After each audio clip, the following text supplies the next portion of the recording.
imise jeer ayaad maqashay sheeko cabsi badan oo ku saabsan dadka qaba cudurka joodaanka inay yihiin dad cun amase qaar dhiigga dadka cabay inay yihiin? Sidee ku garan kartaa hadduu kaa hor yimaado qof qaba xanuunka joodaanka amase loo yaqaano leprosy? Miyaa la kala qaadaa joodaanka? qaabkee ayuu ku faafaa cudurkani? Wax ma ka og tahay ambase ma ka garanaysaa astaamaha lagu garto qofka qaba joodaanka?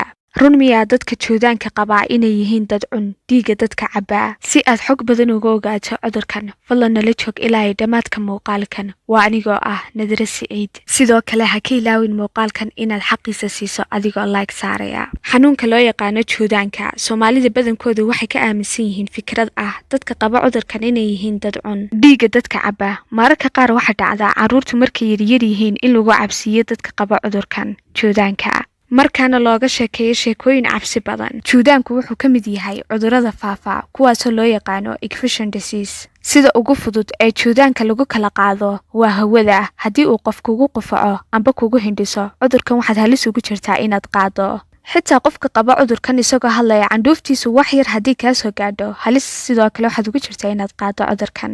Astaamaha lagu garto qofka qaba joodaanka, xanuunkani waxa ugu badan amba meelaha ugu badan uu saameeyo ku dhaco waxaa ka mid ah maqaarka iyo neerfaha. Haddii uu qof kaga dhaco dhanka maqaarka, sida sawiradan hortiina oo kale ka muuqda, ayuu noqonayaa amase uu isku bedelaya qofka joodaanka uu kaga dhaco maqaarka. Haddii uu joodaanku maqaarka uu kaaga dhaco, sidan ayuu qofka jirkiisa u ekaanayaa, laakiin qof basi ayuu ugu dhacaa.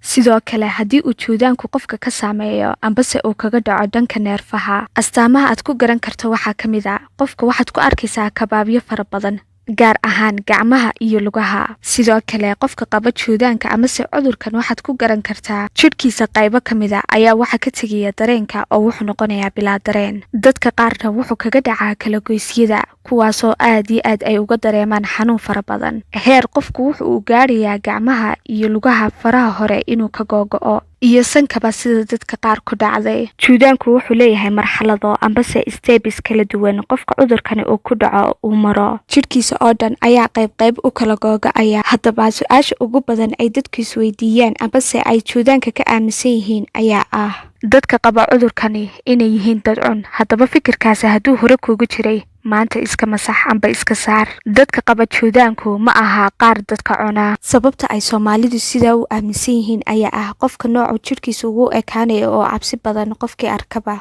ay gelayso, laakiinse ma aha qaar dadka cunaa. Daawade, haddii ay jiraan sheekooyin hore lagaaga soo sheekeeyey oo ku saabsan dadka qaba cudurka joodaanka, nagula wadaag xagga kommentiga. Sidoo kale daawade, adigoo muuqaalkan xaqiisa siinaya, fadlan like saar. Waa anigoo ah Nadira Siciid. Haddii aanad hore noola joogin, nagu soo biir. Waad ku mahadsantahay haddii aad nala joogtay ilaa dhammaadka muuqaalkan. Ma tahay qof danaynaya inuu barto suuqa cryptocurrency? Ma ku haminaysaa inaad barato sidii aad u maalgashan lahayd lacagaha bitcoin iyo qaar kaloo fara badanba? Casharo badan oo ku anfacaya ayaad ka heli doontaa Somali Cryptofolio. YouTube-kaas ku biir adigoo subscribe saaraya. Sidoo kalena kusoo biir dhanka Telegram groupka loogu talagalay ardayda iyo macallimiinta AG Crypto oo ay ku jiraan 6,000 in ka badan. Haddii aad danaynayso suuqa cryptocurrency, fadlan ku biir groupkaas.